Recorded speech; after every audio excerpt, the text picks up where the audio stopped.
This time on episode 332 of Legends of S.H.I.E.L.D., we discuss Iron Fist Season 2, Episode 7, Morning of the Mindstorm, and Season 2, Episode 8, Citadel on the Edge of Vengeance, and weekly Marvel news. I'm David S. Dawson from the Intellectual Podcast, a show that spotlights creatives from all walks of life, part of the Gonna Geek Network, just like the show you're checking out now. Shows on the network are individually owned, and opinions expressed may not reflect others. Find other incredibly geeky shows at GonnaGeekNetwork.com. You have been granted clearance by Director Alfonso Mack Mackenzie. Stand by for a S.H.I.E.L.D. debriefing.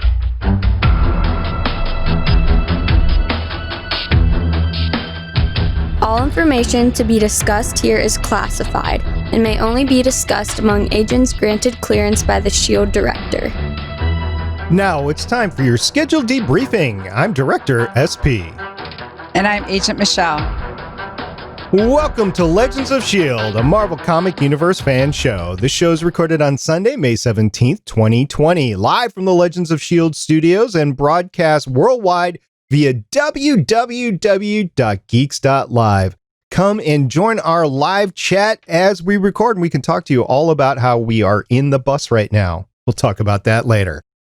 Michelle, happy National Walnut Day. Great. Walnuts are good.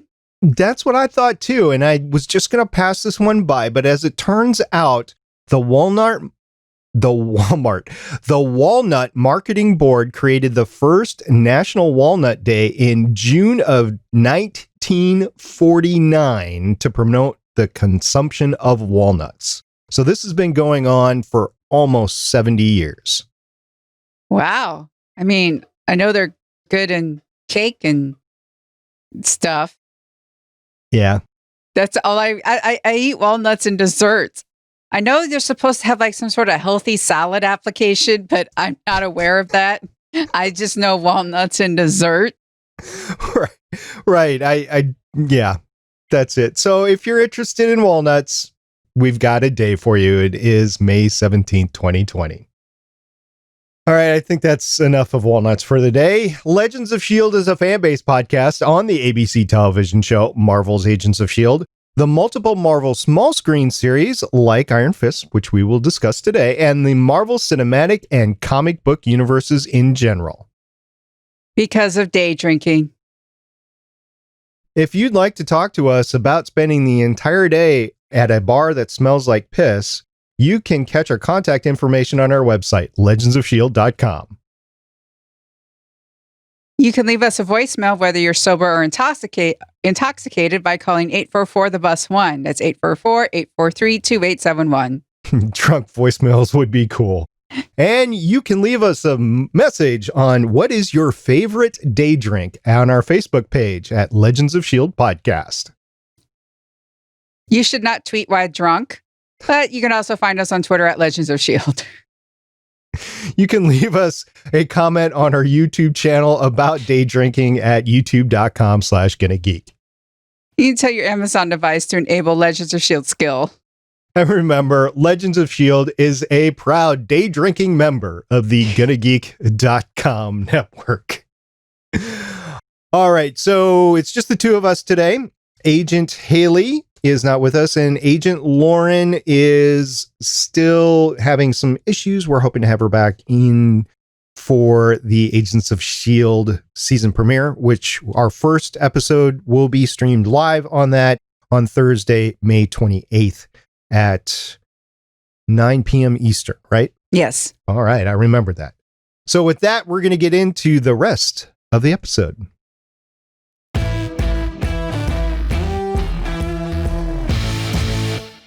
Iron Fist Season 2, Episode 7, Morning of the Mindstorm, and Season 2, Episode 8, Citadel on the Edge of Vengeance, premiered on Netflix with the rest of the second season on September 7th, 2018.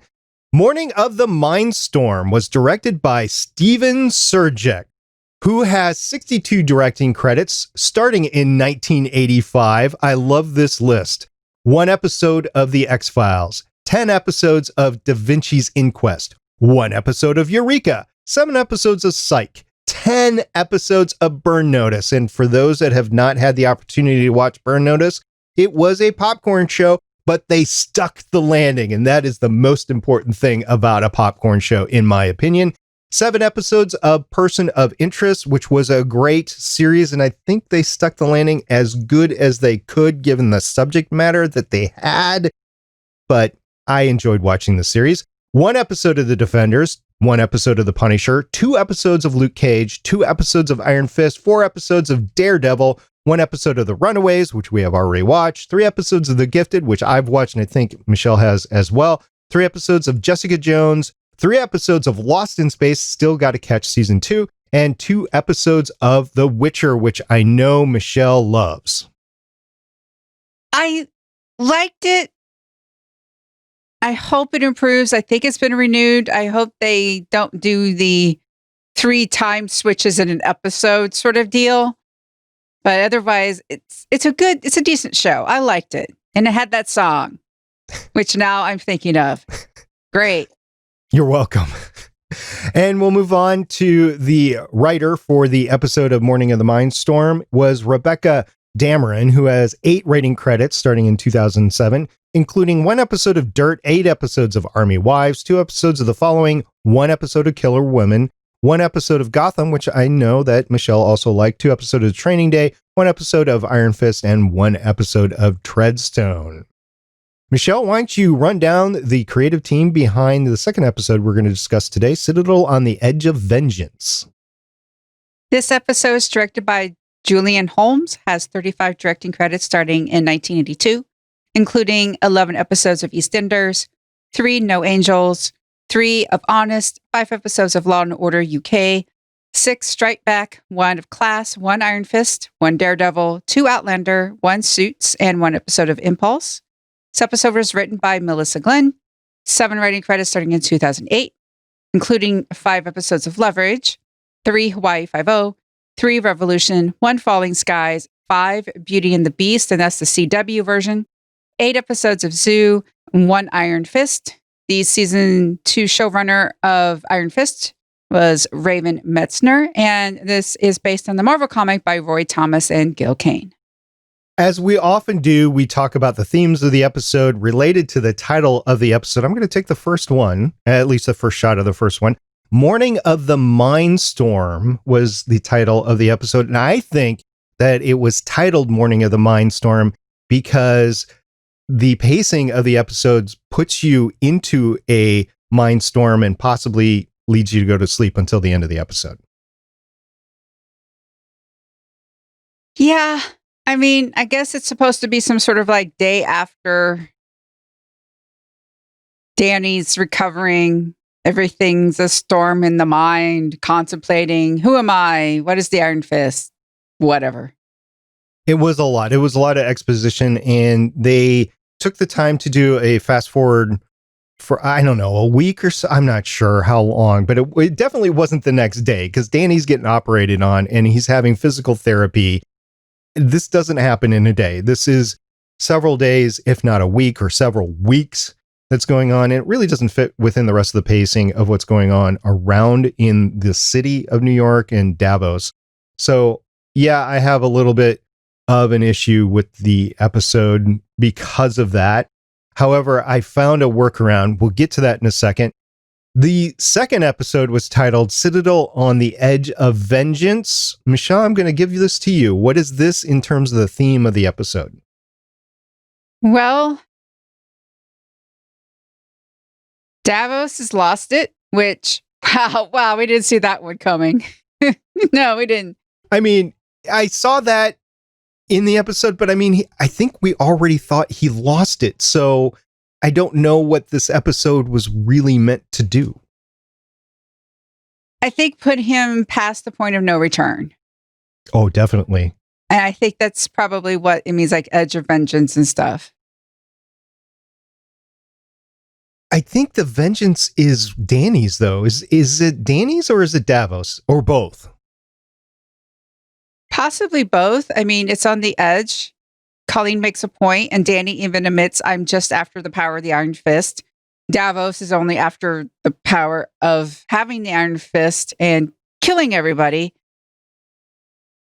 So, yeah, it's just all about that. I don't know. That's fair. Okay, so now we're going to talk about my workaround because I did disclose it to Michelle before we went on the air. I did not want to catch her cold on this. I did watch the episodes. I have a very busy home project underway, and I did take the time to watch these episodes, but I watched them with a caveat. I downloaded an extension to my Chrome browser, and I was able to watch them on Netflix at 2x. So I watched them in twice the speed that you're normally supposed to watch them at. And you still understood everything that was going on, didn't you? Yes. Matter of fact, I looked down to the speed a couple of times and I was thinking, wow, I'm actually getting this like normal dialogue. I wonder if I'm really watching it at 2x. Yes, I am. Oh my God. Because I do show notes and I'm going and I'm looking over and I'm going, wait, only 5 minutes have passed, and I'm doing notes a little bit more, and then I do over, and it's like, gosh, I'm not even halfway through this episode yet. Now, I will caveat my watching it at 2x on Netflix. There is a lot of creative team on Netflix, directors, producers, writers, that are vehemently against Netflix instituting the same sort of controls that YouTube has in order to change the speed of the show being watched. They've created it at 1x. They expect it to be consumed at 1x, and they go to guns over Netflix considering going to 2x. So that is why Netflix doesn't have 2x, is because the creative teams are all saying it's at 1x. In this particular case, it is so slowly paced. And I came up with that morning of the Mindstorm even at 2x. It is episode 7 and 8 on a 10 episode series. We got to get closer to the end result. That penultimate episode is the next thing that we're going to watch, and then the finale episode. I think it was way too much setup and exposition that didn't need to be there in Morning of the Mindstorm. I hate to bash it so much because I know there's a lot of great creative people behind it. I love Stephen Surjik. All the things that we looked down on his IMDb credits of directing, I find almost no fault at all, and I've highly enjoyed all of his stuff. To a point, I mean, The Gifted, I had issues with The Gifted. I know a lot of other people love The Gifted, but he's done a lot of stuff that I love. And this was uncharacteristic of Stephen Surjik, in my opinion, and his ability to direct. I think he might have been hamstrung by how the series was actually whiteboarded out. Yeah, I mean, you have to realize the director's going off the script. In television, unless you are part of like the executive producer stuff, like on Game of Thrones, a lot of the directors directed multiple episodes and they were actually part of the team. So that's sort of different. Normally in television, it's a writer's medium and directors just come in and out. You got the script, you got executive producers telling you what to do. You could only do so much.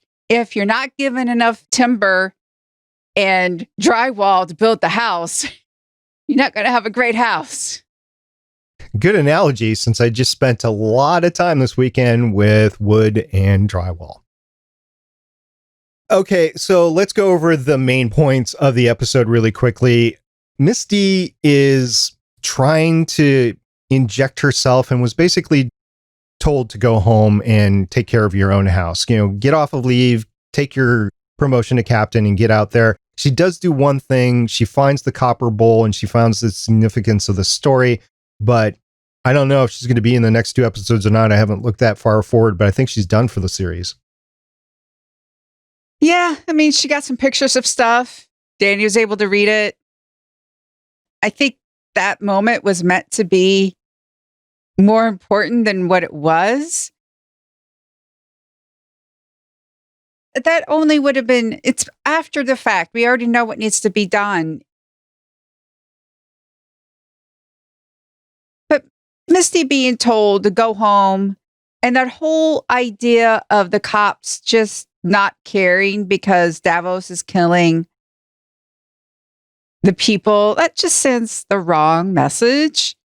It's just like, hey, killing is okay because you're doing my job for me.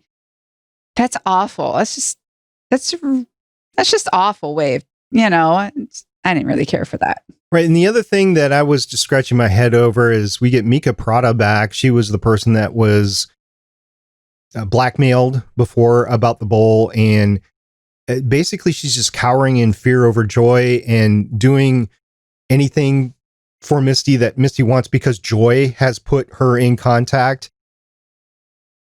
I don't know what to think of that. There was almost no reason for Misty to talk to Mika because Mika's like a throwaway character at this point, other than to get the bowl information ultimately to Colleen and Danny. So that whole interaction was head scratching to me. Yeah. I mean, they already knew Davos had the bowl, but they didn't know how to use it. So this was the way for them to find it. I don't know. It was just a throwaway scene for Misty, I think. I don't know. So that's it for Misty. Hopefully we'll see her again. I don't know, but I think she's done. We did find out that Colleen still cares about Bakuda, and that was actually interesting to know. That was a shocker moment.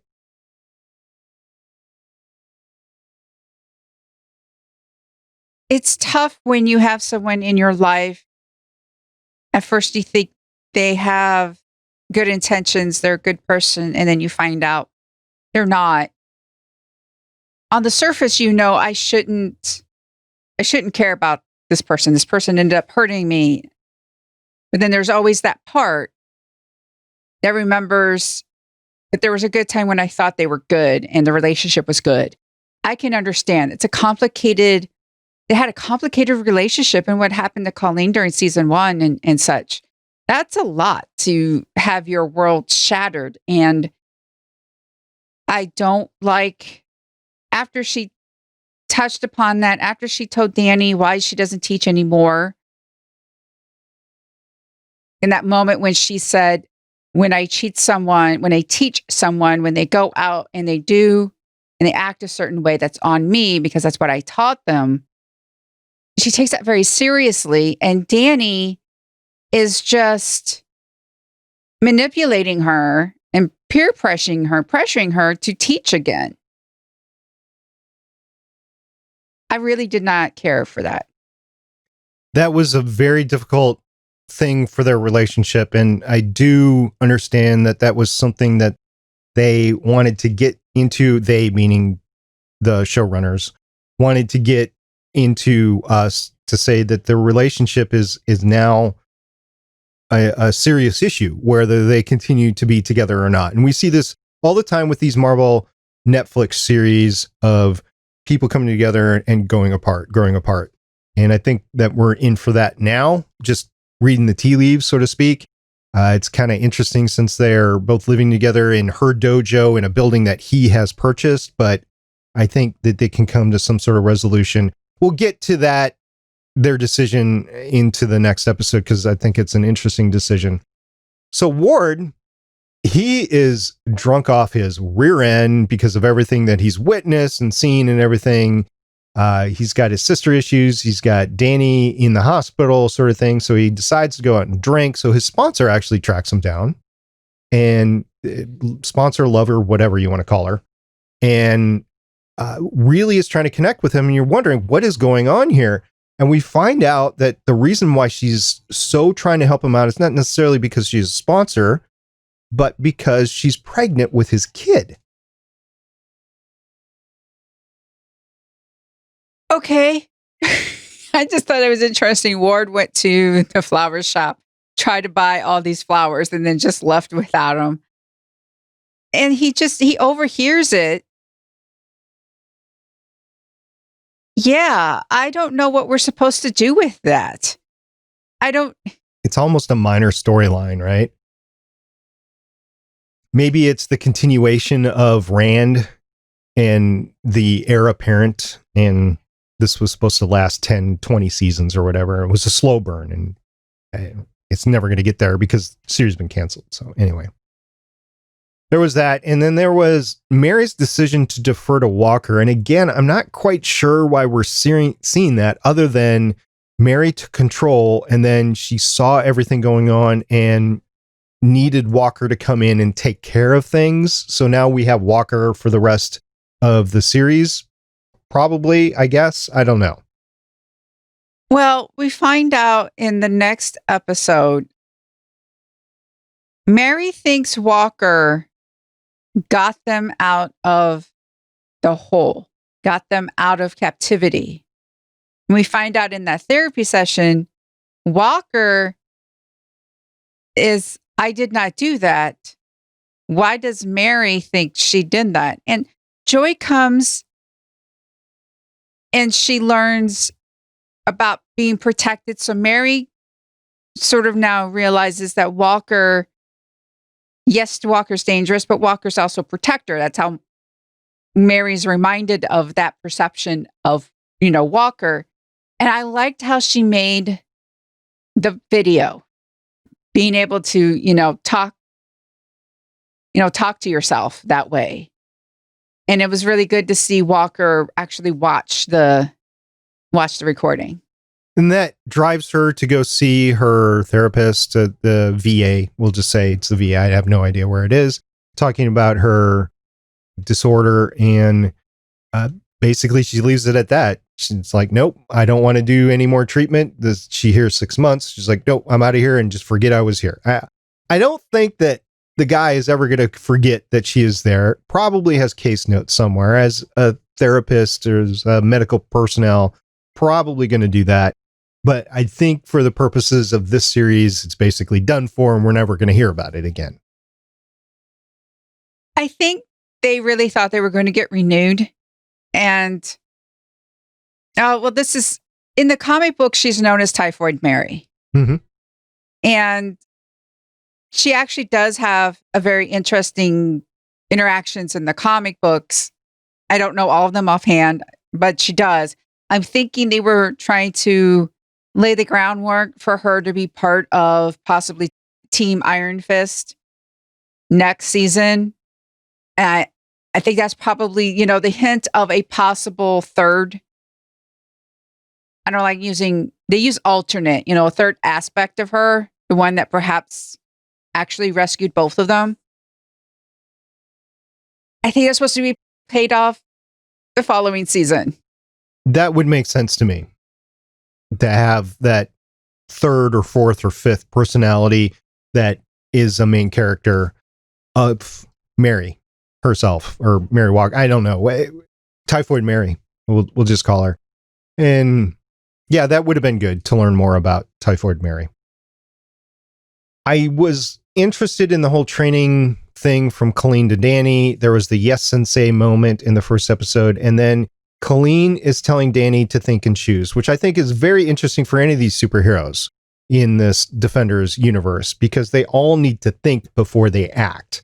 And for Colleen to call Danny out on that and to try to train him to do that, I think in the context of the Defenders universe here on Netflix, I think that was actually pretty good, because it's a common character flaw of everybody. Jessica, she tends to think more than anybody else, but the rest of them tend to just charge off with their supernatural abilities, and whatever happens, happens. They're trying to win the fight, not necessarily the strategic war. I liked her teaching. I liked the cage match where she was, purposely pushing Danny's buttons. She's right. He needs to learn how to just not punch his way out of things. He needs to learn when to actually fight, when to retreat, when to protect, when to think of others. And I really did. I like that cage match. That was a good fight. Cage match was great. It was an epic cage match fight. It was just the two of them in her old cage match. I mean, she found it. Oh, it's been shut down for 9 months, yet it still had electricity to run the lights. Okay, fine. But they have this fight, and it's not just a fight to try to kill each other. It is a capture the flag, where they each have 3 flags on them, and they have to capture. I thought that was a neat way to go about a benevolent sparring match where you're really trying to best each other. So that was cool. The one thing I did want to take note of is between the two of them, they have some awesome compass skills because they drew a perfect circle with spray paint around the entire mats. They just perfect circle, just without any aids or anything. They just started spraying and it was a perfect circle. As somebody who spent the weekend doing a home improvement project, that is some awesome skills to have. There are people out there that can actually draw a perfect circle, and Sarah Michelle Gellar is one of them. But that big for an entire cage? Hey, okay, that is a kind of a bit much, but who knows? It's still, perfect circle. Danny stepped out of it, by the way. That's how she got 1 point. It's true, that is something, but who knows? Maybe she could have done it. Spatial awareness. She was aware of the cage before. Spatial awareness.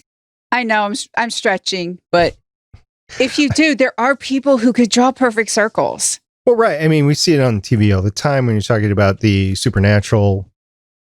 Constantine over on the CW shows, they always draw a circle when we're doing something, and it's a perfect circle. I just, with spray paint on a big mat, that kind of got to me right there. Just freehand. Okay. Oh, all right. I know technically there should have been some wiggles, and it would have still made the scene good because it's an impromptu thing and it's a raw fight going on. They didn't necessarily need the perfect circle. Right. So one side is shorter than the other side, sort of thing. You'd have to be spatially aware of that in order to stay in the ring. Yeah. Okay. Yeah. All right. The last thing I want to talk about is, second to last thing is the Triad meeting at Bayard. So that is our de facto, hey, this is other things that are going on in New York City. This is your universe building moment, whatever. And you talked about it last episode. It's, they do a terrible job of trying to incorporate the universe of New York City alone, or the borough that they're in alone, much less the rest of the world. So it's a little bit of okayness, and then we move on, sort of thing. I don't know.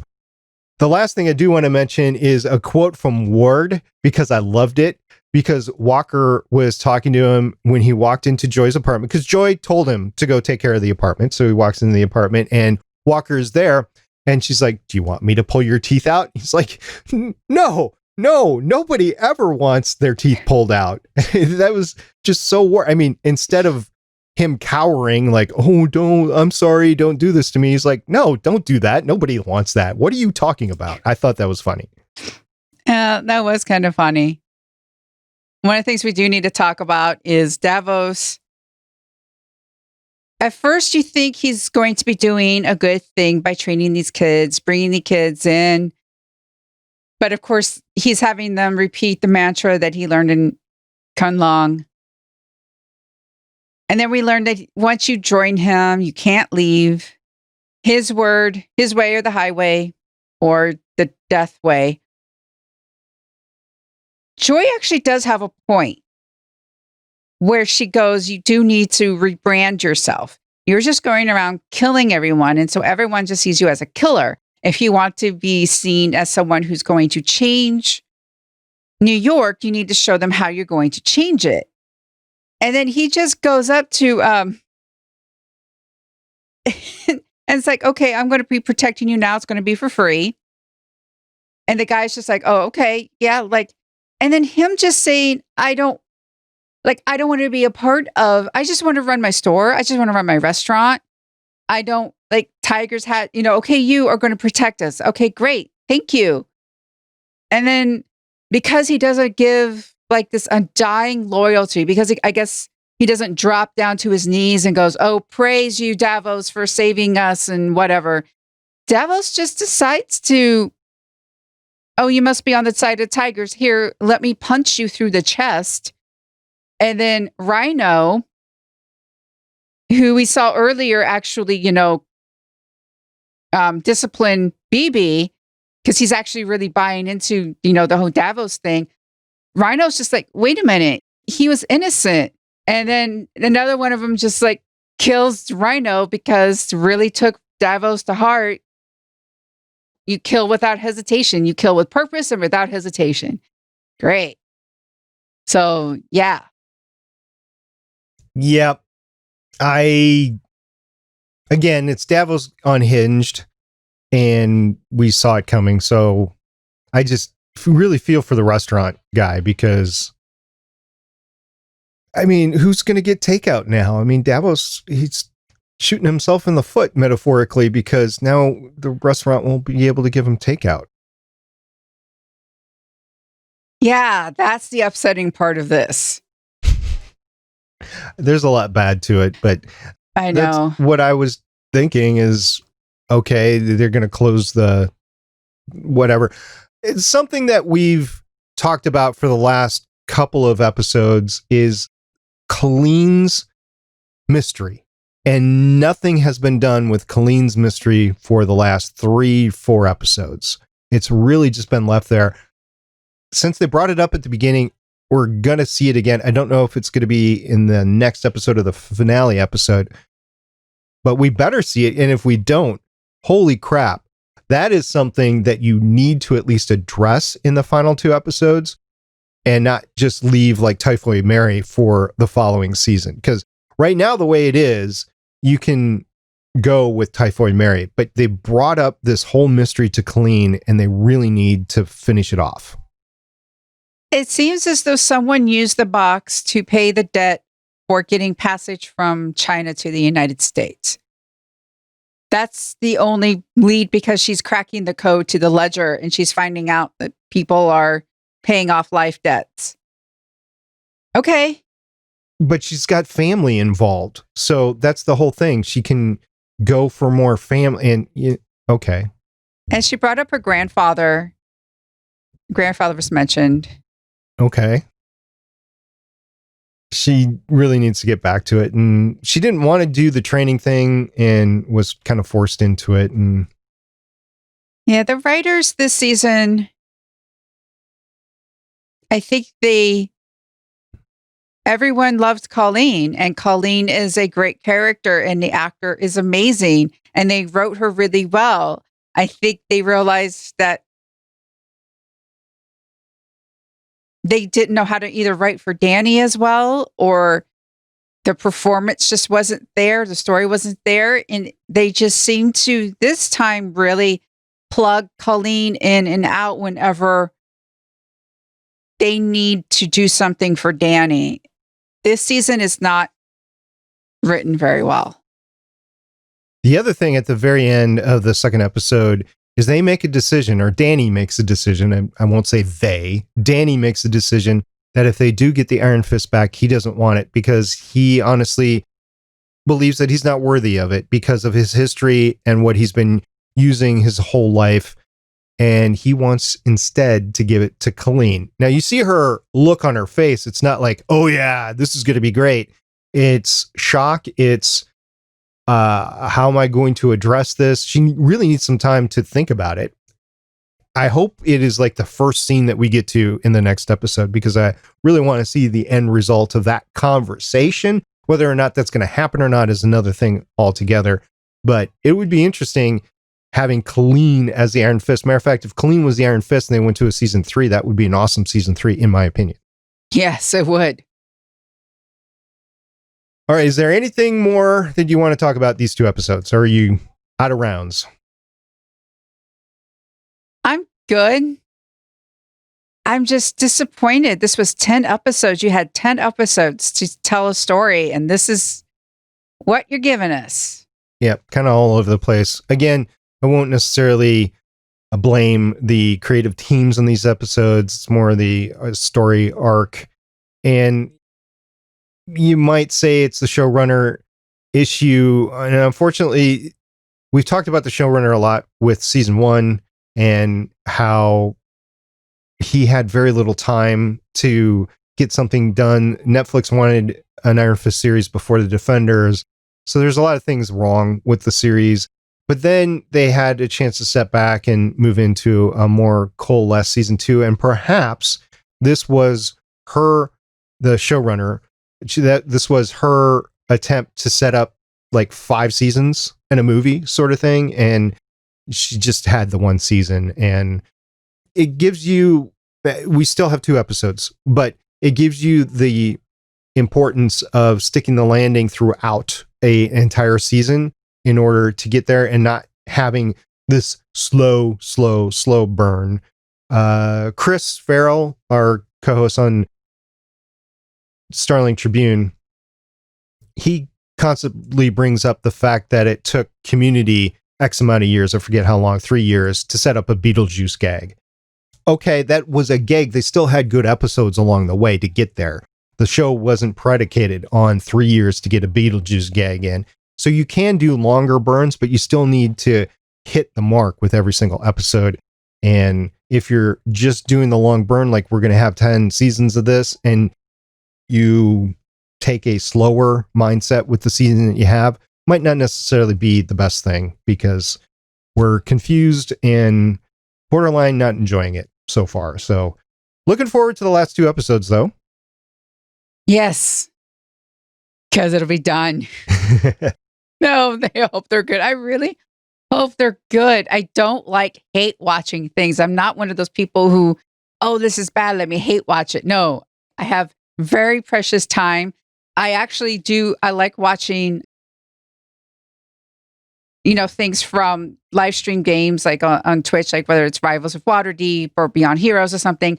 I actually do watch those at like 1.5 to 2 speed, because it takes something that's 3 or 4 hours and it brings it down to like 1.5 hour to 2 hours. I completely get that. So, if you want to watch something quicker, watch something quicker.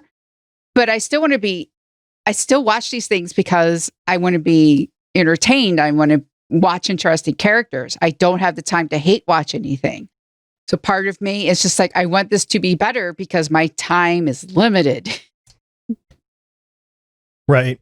Well, next Sunday, we are going to get the penultimate episode of Iron Fist, Season 2, Episode 9, and the penultimate episode in the series, because it's canceled, War Without End, and Season 2, Episode 10, the finale of both the season and the series, A Duel of Iron. We will get that next week. In the meantime, we have exciting Marvel news to talk about.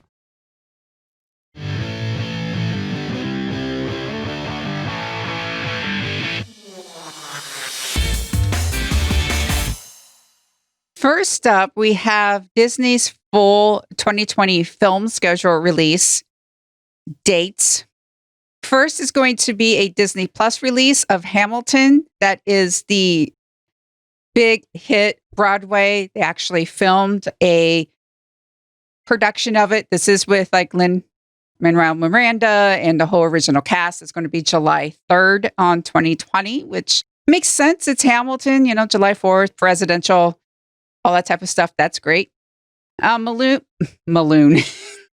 That's wrong. That's so wrong. I'm so sorry. Mulan is supposed to come out July 24th. This film that has been 5 years, and it has been 5 years. There's an article about what the cast of the New Mutants have done in the 5 years since the film's been completed. It's a very interesting read. It's supposed to now come out August 28th of this year. Again, I do not know if this film is real. I will not know if it's real unless it actually is in the theater and people actually see it. I don't know if it's there. Who knows if people are going to go back to theaters now? I know they're open in some locations, but not all locations. And, with the social distancing aspect of things, I don't know if anybody's going to go back to theaters. I know there's some people that are just flocking into bars and stuff like that. So maybe they'll flock to theaters. I don't know. I'm not going to watch anything in the theaters. That's just me. If more people were wearing masks, and if I knew people were going to be, clean and not like sneeze all over everything and all that type of stuff, sure. But you have a bunch of irresponsible people running around. So that's not bolster my confidence. Yeah, I was in Lowe's this morning picking up some drywall, and in the previous days leading up to today, I would say a good 75-80% of the people in Lowe's had masks on. Today, this morning, there was, I would say, 10% that had masks on. I was wearing a mask, and of course the employees are wearing a mask. They're not taking them off yet, so that's good. But just seeing the dichotomy there just in a couple of days where people think, yay, we're going to go. So I only bring that up in context of movie theaters. I don't know what's going to happen with movie theaters. I think actually scheduling the New Mutants, for instance, in August is a great idea because I don't know how many people actually want to watch this movie. Yeah. Another one, The King's Man. It's supposed to be September 18th. I think that's part of the Kingsman series. And Black Widow. We're sure that movie is real. Black Widow is real. We know that. It's supposed to come out November 6th this time. So if I'm not mistaken, Mulan was actually scheduled to come out like right when the movie theaters were closed. Yes. So that is something that was promoted heavily worldwide. I think it might have actually been released in China at one point. I can't remember for sure, so don't quote me on that. But everybody's looking forward to Mulan. Okay. Again, I don't know if people are going to go out to the theaters or not. I know everybody loves Hamilton. That's going to be Disney Plus. Hamilton's on Disney Plus. I'm looking forward to seeing that because I've never seen it before. And Black Widow, I am interested in seeing it. It's coming out November 6th. Maybe we'll know a lot more by November 6th, or maybe they'll end up pushing it off, or maybe everything will be fine by that. I don't know, but I am looking forward to the Black Widow. So that will be interesting how I personally handle that. And I know a lot of people are looking forward to that. That was also being heavily promoted as it was about to come out in May, I believe, was its original release date, and they just couldn't pull the trigger on it. And I completely agree. If you're looking at a major Marvel Cinematic Universe film, even though it was retroactive, you need to not try to put that out in theaters when people cannot watch it. There's a whole interesting thing about how theaters have the exclusivity rights for 90 days for any of these new movies, and that how people are getting around that either like through Fandango Now or movie theater or movie production houses are just saying, screw it, we're just going to release it to video because, you know, we have to have some income coming in, that sort of thing. So I don't know. It'll be interesting to see what happens with this whole thing. It's great that we now have a schedule for Disney's rest of 2020 because they were on fire last year with all of their box office. I think it was the best box office ever on the planet. So they need more money coming in because they have a big juggernaut to feed. Yep. If the theaters don't work out, I think they're going to have to probably really consider, I don't know, either a direct Disney Plus release or a special, like through Disney Plus, you can watch it early if you pay a little extra in order to recoup some of the money. But anyway, better news. We have Agents of S.H.I.E.L.D. news. Patton Oswalt is going to come back. He's going to be returning to Agents of S.H.I.E.L.D. for the upcoming final season of the series, potentially having a tie to his multiple characters from the rest of the show. Oswalt will appear in an early episode of the final season.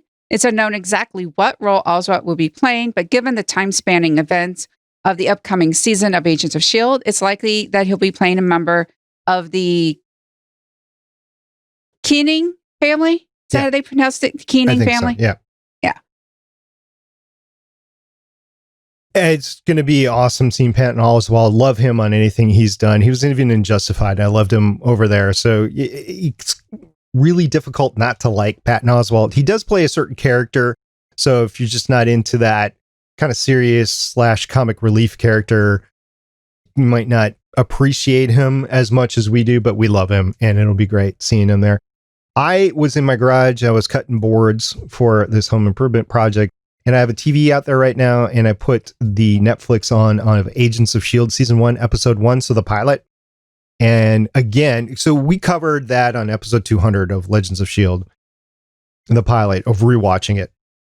And it still is amazing, even to this day, to watch that pilot. And Patton Oswalt wasn't part of the pilot, but he was part of Agents of S.H.I.E.L.D. for so long. It'll be great seeing him. By the picture, it looks like he's going to be playing like a dad or a grandfather of the Cunning family. And I just can't wait to see him. It'll be great. And if he has a scene with Agent Carter, that's going to be even better. We want Agent Carter in this so bad. We want it so bad. We want If they Haley. have been keeping this a secret, by the way, it is the best secret ever, because even throughout the pandemic and everything, it has remained a secret if Agent Carter is part of Agents of S.H.I.E.L.D. season 7. God, it would be amazing. Oh, so amazing. Indeed. Well, we have one more episode of Iron Fist that'll be next Sunday, and then we're going to switch to our Thursday broadcast time. We'll be talking about Agents of S.H.I.E.L.D. for the rest of the summer on Thursdays, 9 p.m. Eastern at www.geeks.live. So come and join us. We're really looking forward to Agents of S.H.I.E.L.D. So why don't we both investigate the best Netflix speed up technology for our PCs and get on out of here? Exactly. Good idea.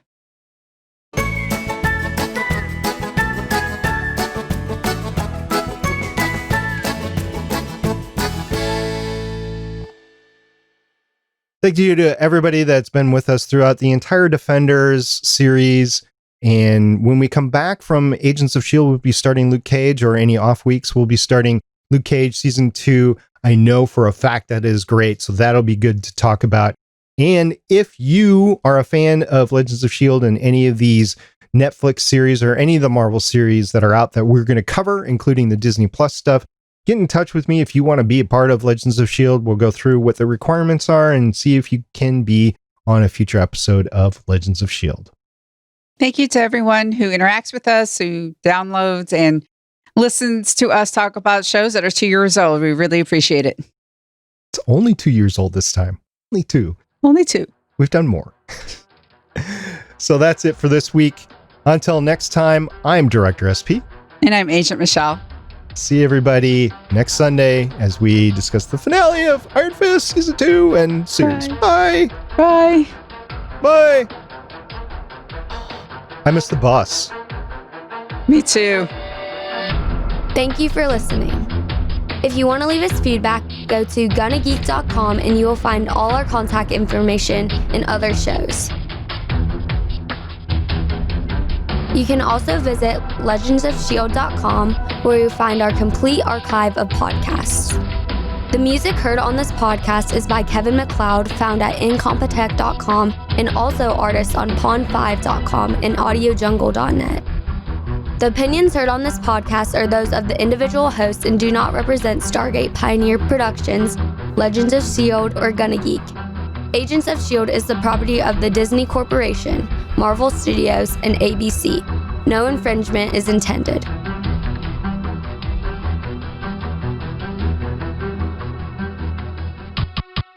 Legends of S.H.I.E.L.D. is copyright 2013 through 2020.